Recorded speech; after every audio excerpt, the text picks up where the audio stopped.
Hello guys! Welcome to my YouTube channel. Ngayong araw ay magluluto tayo naman ng pork sinigang. So ang unahin natin guys ay hugasan muna natin yung karne ng baboy.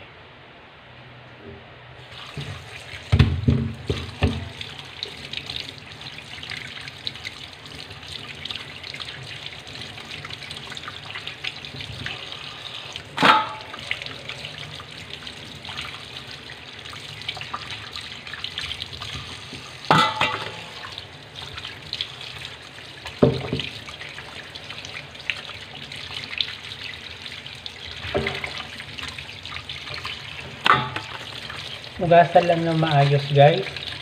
Sa running water, mas magandang hugasan ng karne.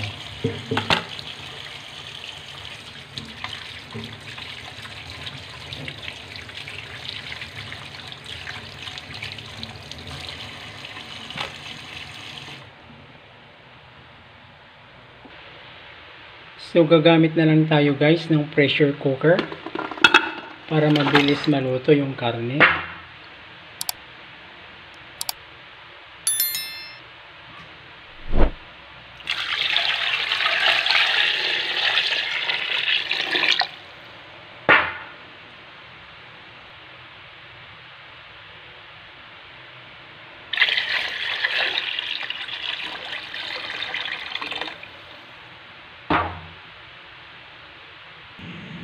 So, lutuin natin guys ng around 20 minutes to 25 minutes.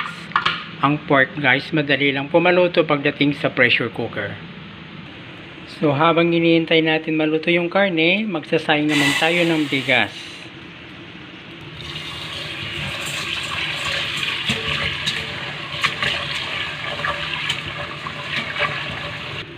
Dalawang beses lang hugas guys ang bigas.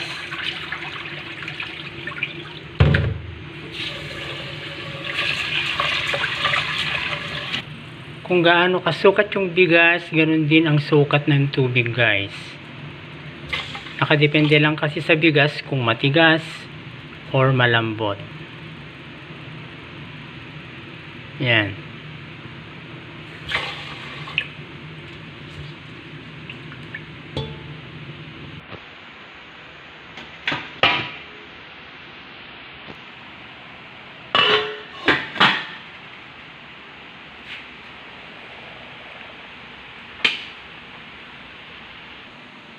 At ito yung ating mga sangkap guys. Sahog sa sinigang na baboy. So gagamit tayo ng patis, ito kangkong, okra, and sitaw. String beans, labanos, radish, tomato, onion, green chili, at tulad ng dating sinabi ko, pag nagsisigang ako ay gumagamit pa ako ng kalamansi. Gusto kasi mas natural ang asim guys.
So, hiwain na natin yung kalamansi guys.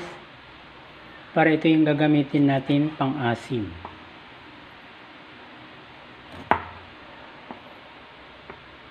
Nakadepende sa inyo guys kung gaano kaasim ang gusto nyo. So, ito na guys yung ating sinigang. Ayan, luto na. Naluto ito ng eksaktong 25 minutes. Ayan, so i-transfer na natin sa ating kasirola.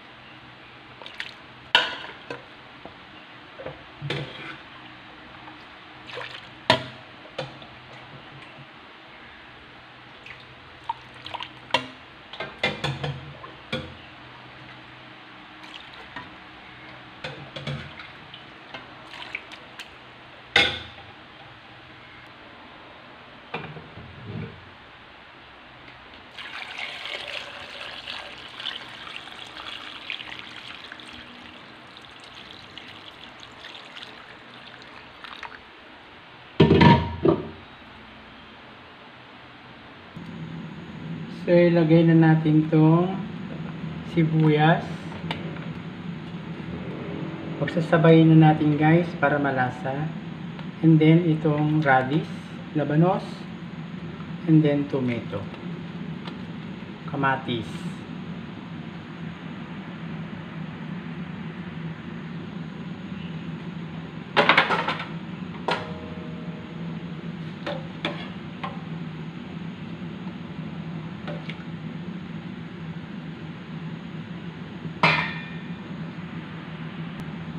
So, lagyan na natin ng asin.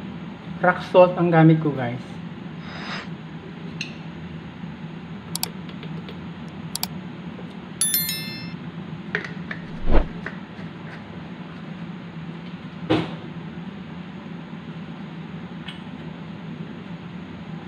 And patis, fish sauce. Kontrolin nyo guys yung alat ha. Huwag tayong masyadong kumain ng masyadong maalat. So, takpan muna natin para maluto siya. Okay, so ilagay na natin ito, okra, para maluto. And sitaw.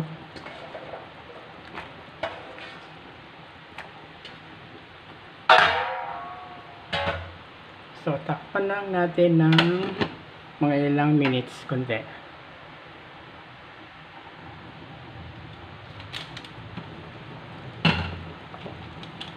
Lagyan natin ng pampalasa guys. Gawin tayo ng magic sarap. Lagyan na natin yung sili.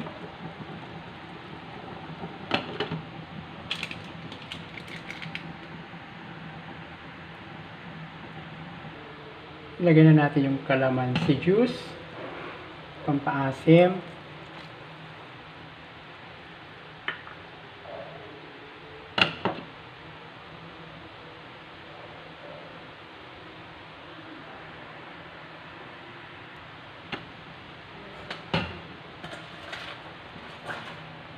At kangkong. Yan. So guys, ilagay na natin itong kangkong.